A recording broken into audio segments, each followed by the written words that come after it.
कृषि दर्शन की प्रातःकालीन सभा के सभी किसान भाई बहनों को मेरा नमस्कार। आप सभी का एक बार फिर से स्वागत है। किसान भाइयों, कृषि दर्शन कार्यक्रम के माध्यम से हम आप तक ढेर सारी जानकारियां समय समय पर पहुंचाते रहते हैं।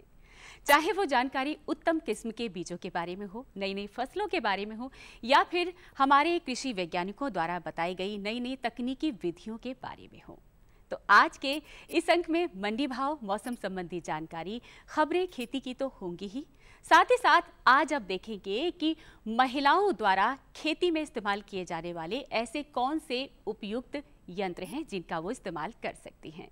तो कार्यक्रम को शुरू करते हैं और सबसे पहले देखते हैं खबरें खेती की।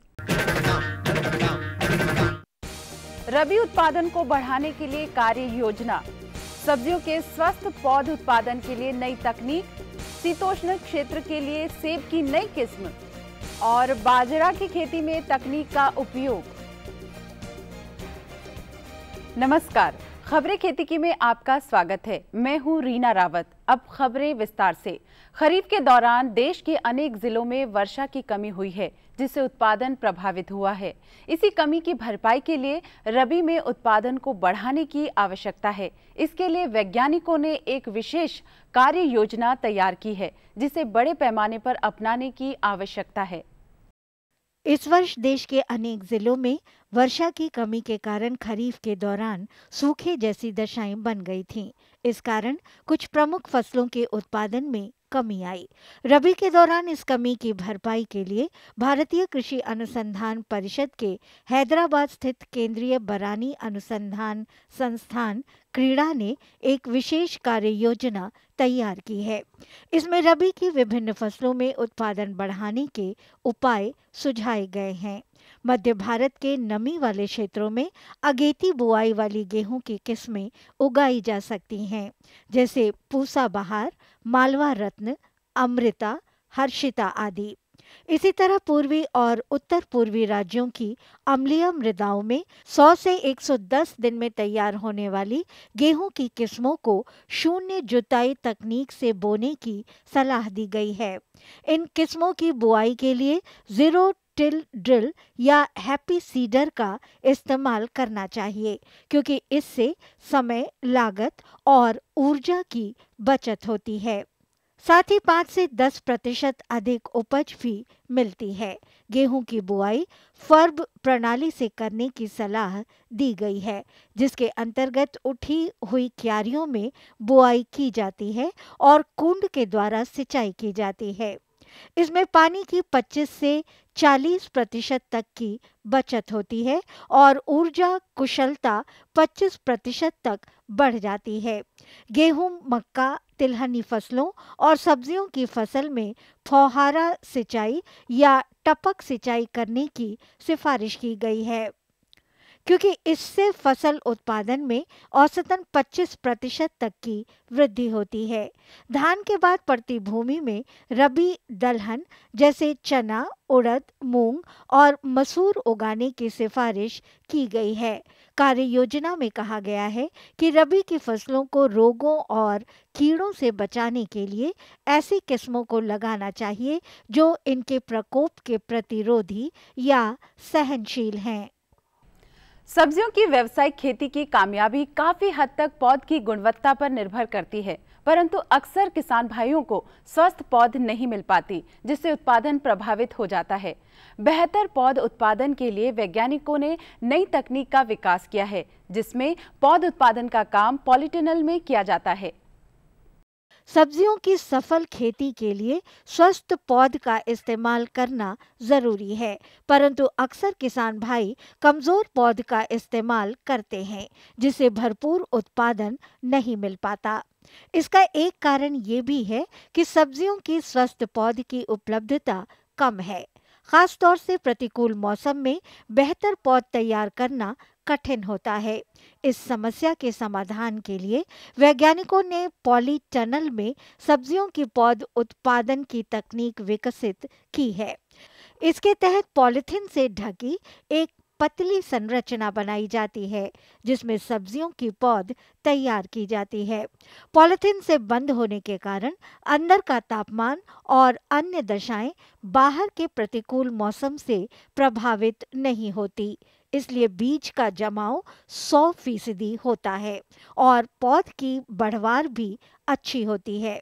बीज जमाव के बाद दिन में धूप के समय पॉलिथीन को हटा दिया जाता है, जिससे पौधों को प्राकृतिक मजबूती मिलती है। ऐसी पौधों की खेत में रोपाई करने से उनकी मृत्यु दर नहीं के बराबर होती है। इस तकनीक से अधिक बरसात, गर्मी या ठंड किसी भी प्रतिकूल मौसम में सब्जियों की पौध तैयार की जा सकती है। पॉलीटनल बनाते समय ये ध्यान रखना चाहिए कि इस स्थान पर बारिश के पानी का जमाव न होता हो और लगभग पूरे दिन धूप भी आती हो। वैज्ञानिकों ने पॉलीटनल के अंदर पौध तैयार करने की वैज्ञानिक तकनीकें विकसित की हैं, जिन्हें अपनाकर किसान अच्छी पौध तैयार कर सकते हैं। पॉलीटनल बनाने के लिए सरकार द्वारा तकनीकी और वित्तीय सहायता भी दी जाती है। किसानों को इस अवसर का लाभ उठाना चाहिए। जलवायु परिवर्तन के दौर में पहाड़ी क्षेत्रों में सेब का उत्पादन प्रभावित हो रहा है, इसीलिए ऐसे किस्मों की आवश्यकता है जो इस बदलाव को सहन करते हुए अच्छा उत्पादन दे सके। इस उद्देश्य को ध्यान में रखते हुए सेब की एक उन्नत किस्म विकसित की है, जिसकी उपज क्षमता और गुणवत्ता दोनों ही बेहतर है। जलवायु परिवर्तन के कारण पर्वतीय क्षेत्रों की समशीतोष्ण या शीतोष्ण जलवायु के अंतर्गत औसत तापमान में बढ़ोतरी देखी जा रही है। इस कारण सेब की उन किस्मों पर प्रतिकूल प्रभाव पड़ रहा है जिन्हें अधिक समय तक कम तापमान की आवश्यकता होती है। इस समस्या को देखते हुए मुक्तेश्वर स्थित केंद्रीय शीतोष्ण बागवानी संस्थान के क्षेत्रीय केंद्र ने सेब की एक नई उन्नत किस्म विकसित की है। इसे CITH लोध एप्पल 1 के नाम से जारी किया गया है। स्थानीय समुदाय में यह किस्म DK के नाम से लोकप्रिय हो रही है। इस किस्म पर पौध लगाने के चौथे वर्ष से फल लगना शुरू हो जाते हैं। फलों का आकार बड़ा तथा रंग लाल होता है। इसके एक पेड़ से प्रतिवर्ष औसतन 50 से 60 किलोग्राम फल प्राप्त होते हैं। नई किस्म को 1500 से 2500 मीटर की ऊंचाई वाले क्षेत्रों में सफलतापूर्वक उगाया जा सकता है। प्रत्येक फल का भार लगभग 175 से 100 ग्राम के बीच होता है और मिठास भी सामान्य से अधिक होती है।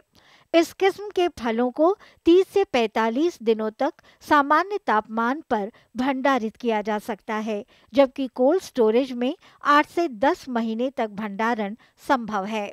वैज्ञानिकों ने हिसाब लगाकर बताया है कि 1 हेक्टेयर में इसका बाग लगाने पर चौथे वर्ष तक लगभग 1 लाख रुपए खर्च होते हैं, जबकि चौथे साल से 6 लाख से 7.5 लाख तक की आमदनी हो सकती है। CITH लोध एप्पल 1 को अपनाकर बागवान भाई अपनी आमदनी बढ़ा सकते हैं। किसानों के बीच अनाज वाली फसलों के मुकाबले में बाजरा अक्सर उपेक्षित रह जाता है, परंतु हाल ही में इसकी पौषणिक खूबियां सामने आने से वैज्ञानिकों और किसानों दोनों इसमें अधिक दिलचस्पी लेने लगे हैं। बाजरा की पैदावार बढ़ाने के लिए अनेक वैज्ञानिक व तकनीकी उपाय विकसित किए गए हैं। पोषण के नजरिए से बाजरा चावल और गेहूं के काफी करीब है। इसके दानों में 10 से 14% तक प्रोटीन और 4 से 8% तक वसा मौजूद होती है। इस कारण बाजरा और इसके उत्पादों की बाजार मांग बढ़ी है और कीमतों में इजाफा हुआ है। बाजरा को कम उपजाऊ भूमि तथा कम वर्षा वाले क्षेत्रों में भी आसानी से उगाया जा सकता है, इसलिए इससे अधिक आमदनी की संभावना बन जाती है। राजस्थान, उत्तर प्रदेश, हरियाणा, गुजरात और महाराष्ट्र बाजरा उगाने वाले प्रमुख राज्य हैं, जिनके लिए संकर और संकुल यानी कंपोजिट किस्में विकसित की गई हैं। किसानों को इन उन्नत किस्मों को अपनाना चाहिए। जब खेत में पौधे जमने लगे तो पौधों का विरलीकरण जरूर करना चाहिए, जिससे पौध संख्या 1.75 लाख से 2.0 लाख प्रति हेक्टेयर बनी रहे। इस उपाय से उपज बढ़ती है और दानों की गुणवत्ता में भी सुधार होता है। बाजरा को मुख्य रूप से बरानी दशाओं में उगाया जाता है, लेकिन ध्यान रखें कि पौधे में फुटान होते समय, बालियां निकलते समय और दाना बनते समय नमी की कमी ना हो। फसल की कटाई उचित समय पर करनी चाहिए और बालियों को 10 से 15 दिन तक धूप में सुखाने के बाद दाने निकालने चाहिए। इस तरह उन्नत सस्य विधियां अपनाकर बाजरा की 25 से 30 क्विंटल प्रति हेक्टेयर तक उपज प्राप्त की जा सकती है। खेती किसानी लगभग पूरी तरह मौसम पर आधारित है। इस कारण मौसम की सही जानकारी काफी अहम हो जाती है। मौसम की सही जानकारी होने से किसान भाइयों, आप अच्छा उत्पादन लेने में कामयाब होंगे और इससे आपकी आमदनी भी बढ़ेगी। इसलिए अब लेते हैं मौसम की जानकारी। मौसम विज्ञान विभाग के पूर्वानुमान के अनुसार अगले 24 घंटों में सौराष्ट्र तथा कच्छ में भारी बारिश होने की संभावना है। अगले 48 घंटों में तटीय तमिलनाडु, दक्षिणी तटीय आंध्र प्रदेश और केरल में भारी बारिश हो सकती है। अगले 3 दिनों में अंडमान और निकोबार द्वीप समूह, लक्षद्वीप तथा उत्तर पूर्वी राज्यों में बारिश होने की उम्मीद है। खेती की खबरों में आज इतना ही। कृषि दर्शन कार्यक्रम में और अधिक रोचक और ज्ञानवर्धक जानकारियों के लिए आप देखते रहिए कृषि दर्शन। ये लो और बताओ। बस। अरे ये क्या भैया जी, बस इतनी सी रासायनिक खाद? किसानी छोड़ रहे हो क्या? किसानी नहीं, नादानी छोड़ रहे हैं। मिट्टी की जांच कराई है। अब तो लालाजी जितनी जरूरत है उतने ही उर्वरक खेत में डालेंगे। हाँ, किसान भाई आज ही अपने जिले की नजदीकी भूमि परीक्षण प्रयोगशाला में मिट्टी की जांच जरूर करवाएं और मिट्टी में पोषक तत्व, नमी व पौधे के विकास को देखते हुए केवल जरूरत के अनुसार ही पोषक तत्व डालें। और हाँ, मिट्टी में गंधक, जस्ता, बोरोन जैसे सूक्ष्म पोषक तत्वों का पता लगाना भी न भूलें।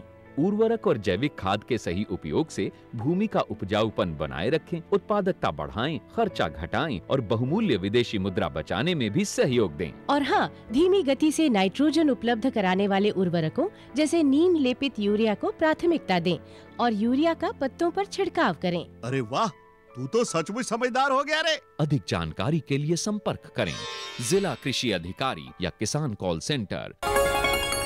कृषि यंत्रों के प्रयोग से न केवल समय की बचत होती है, बल्कि कम समय में अधिक कार्य भी होता है। कम श्रम होता है, इसलिए थकान भी कम होती है। चूंकि खेती का कार्य मुख्यतः महिलाएं ही करती हैं, इसलिए महिलाओं के लिए कौन कौन से ऐसे उपयुक्त कृषि यंत्र हैं जिनका वो इस्तेमाल कर सकती हैं। आइए जानते हैं कार्यक्रम के इस भाग में।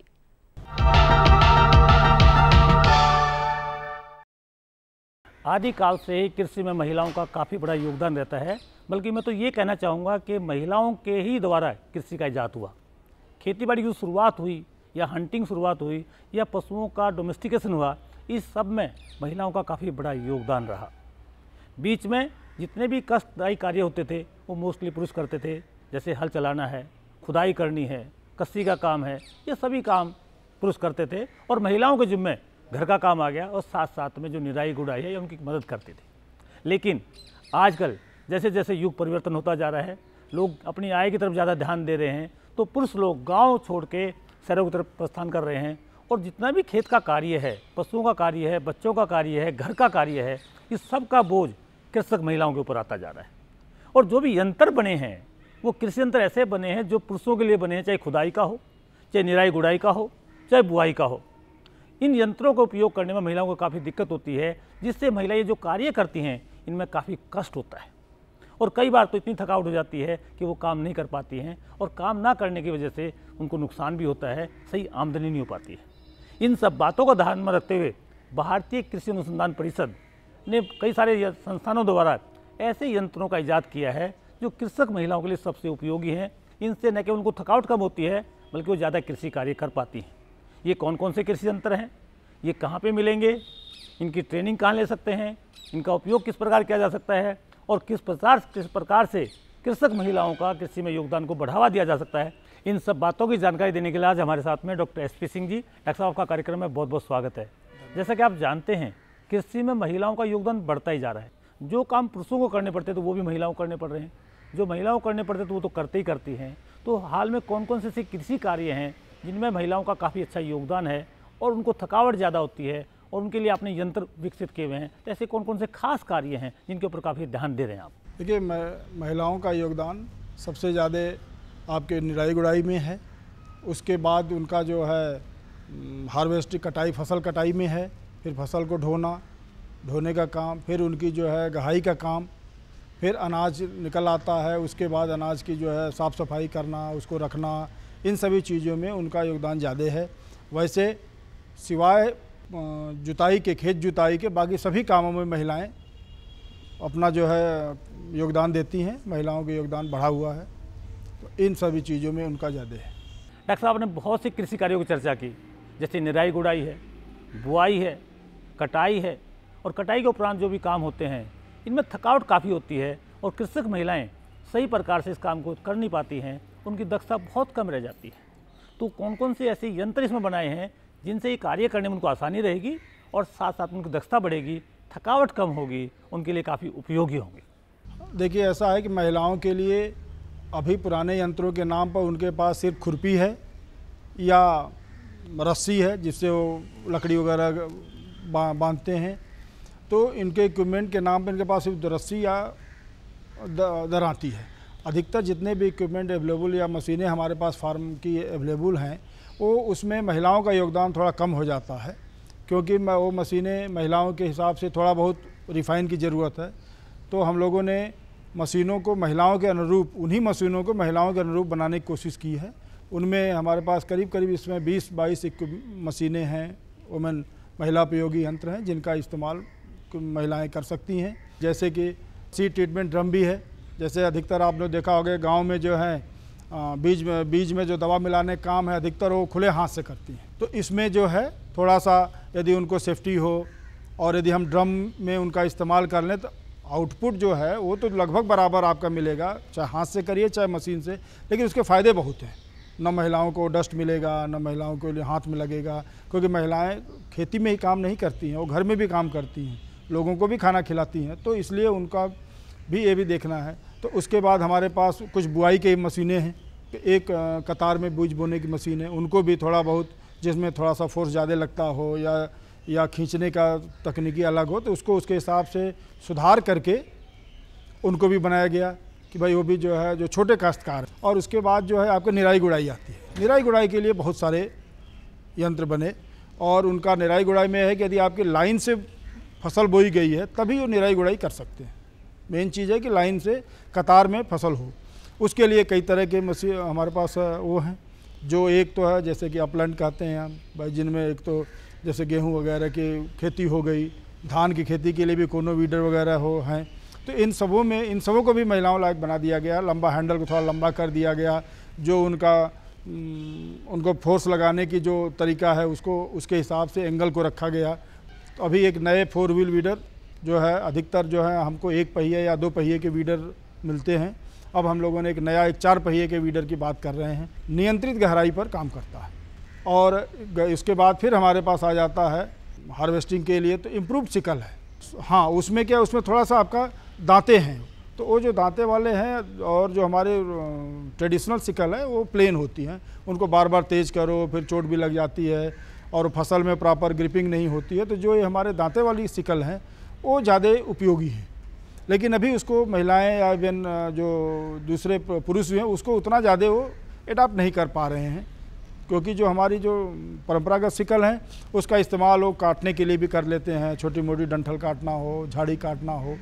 और जबकि जो हमारी ये वाली जो सिकल है, इम्प्रूव सिकल है, वो फसल काटने के लिए अच्छा है। फिर थ्रेसर है, धान वगैरह की जो है, धान में ज़्यादा प्रॉब्लम है, अधिकतर लोग उसकी पिटाई करते हैं पत्थर पर रख के या पट्टी पर रख करके या पैर से या बैल से। अब छोटे छोटे धान के थ्रेसर भी आ गए हैं जो पैडल से भी चलते हैं। और जैसे आपका कई इलाके हमारे ऐसे हैं जहाँ पर कि मूंगफली वगैरह का काफ़ी है, और मूंगफली का अधिकतर जो किसान हैं वो मूंगफली को जून के महीने में वो उसको निकालते हैं बीज, बोने के लिए, उस समय उनको चाहिए। उसके लिए जो ग्राउंडनट एक डिकार्टिकेटर है वो काफ़ी अच्छा है और उसकी कैपेसिटी भी हमारी 20-25 किलो के आसपास निकल आती है 1 घंटे में। टूटता बहुत कम है, 1% से भी कम टूटता है। तो इस तरह से जो ग्राउंडनट डिकार्टिकेटर का है वो काफ़ी इस्तेमाल किसान कर रहे हैं। डॉक्टर एसपी सिंह जी, हमारा खरीफ का मौसम चल रहा है और इस मौसम की जो खास फसल है वो मक्का की फसल है। और मक्का की एक ऐसी फसल है जिसमें भुट्टे तो तोड़ लेते हैं किसान भाई, बड़े आसानी से तोड़ लेते हैं, लेकिन भुट्टों से जो दाना निकालना है वो एक बड़ा ही कष्टदायी काम होता है और समय भी काफ़ी लगता है। तो कौन सी आपने कोई ऐसा यंत्र बनाया है जिससे मक्का के दाने आसानी से निकाले जा सकें, जिसमें दानों को भी नुकसान ना हो और कृषक महिलाओं को कम ताकत लगानी पड़े, समय की भी बचत हो? देखिए, मक्के के लिए जो है हमारे पास पहले से ही कई तरह के मक्का के इनसे दाने निकालने की मशीनें हैं, जिसमें कि एक सबसे सस्ता 50-60 रुपये का मिलता है, ट्यूबलर में सेलर है, जिसका इस्तेमाल जो है दाना निकालने के लिए करते हैं। और उसके इन सभी जितने भी सेलर हमारे पास मक्के के हैं उनमें क्या होता है कि वो उसमें हमें उसके जो मक्के का ऊपर का छिलका हटाना पड़ता है। एक महिला उपयोगी एक मेज डिहेस का सेलर भी बनाया गया और वो जो मेज डिहेस का सेलर है उसमें हमें सिर्फ भुट्टा को सुखा दीजिए छिलके सहित और उस मशीन में डाल दीजिए और उसका दाना अलग निकल आता है आपका और छिलका अलग, भुट्टा अलग। तो आपको और उससे एक फ़ायदा और भी है कि जो उसमें दाना का टूटन है या जो इंटरनल डैमेज भी सीड को कहते हैं वो बहुत कम है और उसको हम लोगों ने टेस्ट भी कराया है, अंकुरण टेस्ट। और बीज बोने के लिए काफ़ी, वो जो मशीन से निकलेगा तो बीज बोने के लिए भी काफ़ी उपयोगी है। और इस सभी मशीन, जैसे आपका मक्के वाली मशीन है, इस मशीन का हम कस्टम हायरिंग भी कर सकते हैं, क्योंकि इसमें सीड का एक एडवांटेज है तो आदमी इसको व्यवसाय के रूप में ले सकता है। डॉक्टर साहब, आपने बहुत सारे कृषि यंत्रों की जानकारी दी, लेकिन ये जो कृषक महिलाएं हैं, इन यंत्रों की जानकारी कहाँ से लें, कहाँ से यंत्र प्राप्त करें और कहाँ पे ट्रेनिंग हो? क्योंकि ये ऐसी चीज़ें हैं, जब तक इन सब का योगदान नहीं होगा तो इन यंत्रों का उपयोग गाँव में नहीं बढ़ पाएगा।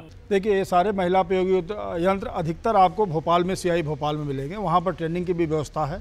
कुछ यंत्र आपके भुवनेश्वर में भी मिलेंगे, जो महिलाओं पर ही एक संस्थान हमारे ICR का है, भारतीय कृषि अनुसंधान परिषद का, DRWA कहते हैं, डायरेक्टरेट ऑफ रिसर्च और ह्यूमन एग्रीकल्चर, कृषिरत महिलाओं पर है। वहाँ पर भी कुछ इक्विपमेंट हैं, वहाँ पर भी ट्रेनिंग की व्यवस्था है। CII में भी है, इवन IRI में भी इसकी ट्रेनिंग की व्यवस्था कटैट और जो एटिक है उनके थ्रू कराई जा सकती है।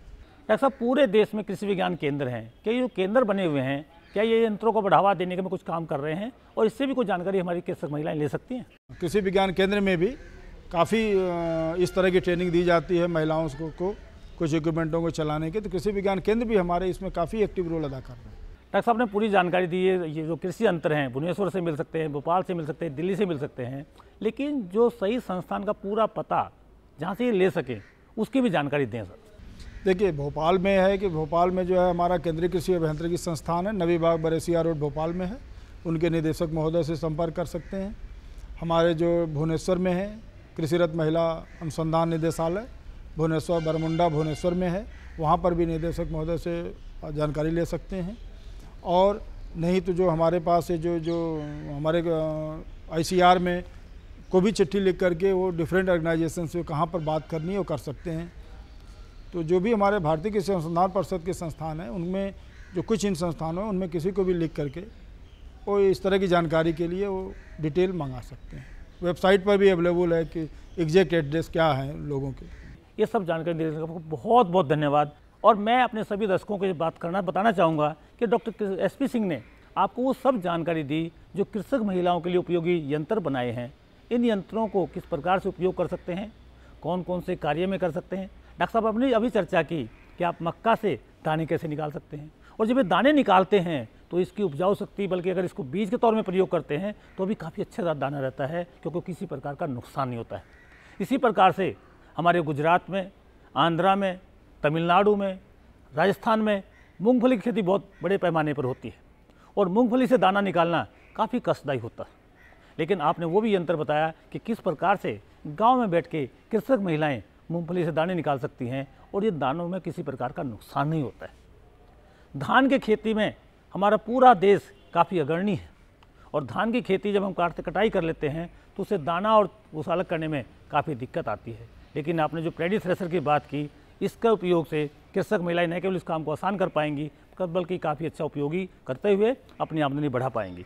इसी प्रकार से जो भी हमारी कृषक महिलाएं सब्जी का उत्पादन करती हैं, गेहूँ लगाती हैं, धान लगाती हैं, इन सब फसलों में खरपतवार बड़ा तंग करते हैं और खरपतवारों के नियंत्रण के लिए आपने कई सारे यंत्रों की चर्चा की।